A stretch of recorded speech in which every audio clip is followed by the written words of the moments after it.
Le succès de l'occasion ne se dément pas depuis la crise de 2008. 10 ans plus tard, le marché s'élève déjà à 7 milliards d'euros selon l'étude Xerfi France.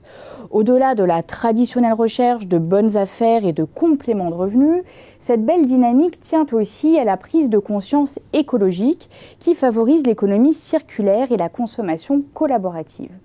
Pour d'autres, l'occasion n'est autre que le prolongement d'une hyperconsommation, notamment dans les domaines de la mode et de la tech, où les tendances évoluent toujours plus rapidement. L'engouement actuel pour les smartphones reconditionnés en témoigne. Autre facteur de croissance, la percée de l'économie digitale qui facilite les mises en relation entre acheteurs et vendeurs, démultiplie les opportunités d'achat-vente et propulse des acteurs virtuels sur le devant de la scène, à l'instar de Vinted qui a fait une entrée remarquée sur le marché de la mode aux côtés de généralistes comme Le Bon Coin. On l'aura compris, la bataille se livre de plus en plus sur Internet. Un canal qui représente déjà la moitié du marché en valeur. Le succès des sites d'annonces spécialisés comme Back Market dans le reconditionnement de smartphones ou Celancy dans l'ameublement s'est fait au détriment des marketplaces généralistes comme Cdiscount et eBay, contraintes de se redéployer sur le neuf. Arrivé sur le marché de l'occasion français fin 2017 avec l'indexation de petites annonces, Facebook menace aussi de rebattre les cartes. Si le site n'en est qu'à ses débuts, ses 45 millions de visiteurs français uniques par mois et son expertise technologique le rendent capable de concurrencer le numéro 1 français, à savoir Le Bon Coin.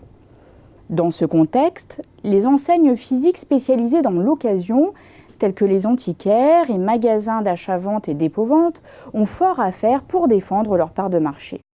Inévitablement, les acteurs physiques devront se lancer en ligne pour actionner un autre levier de croissance et attirer de nouveaux publics.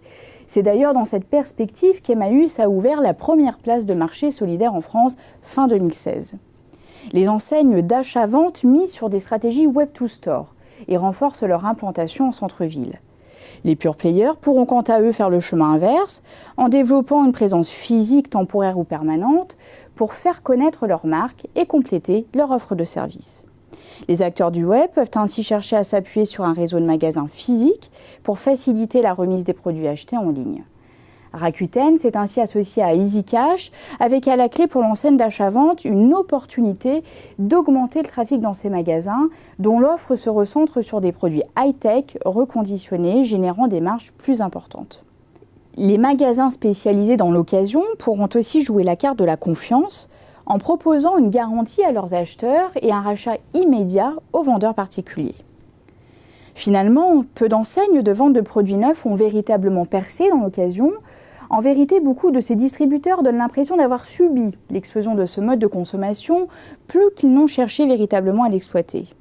L'avenir nous dira s'ils viennent de manquer un virage majeur.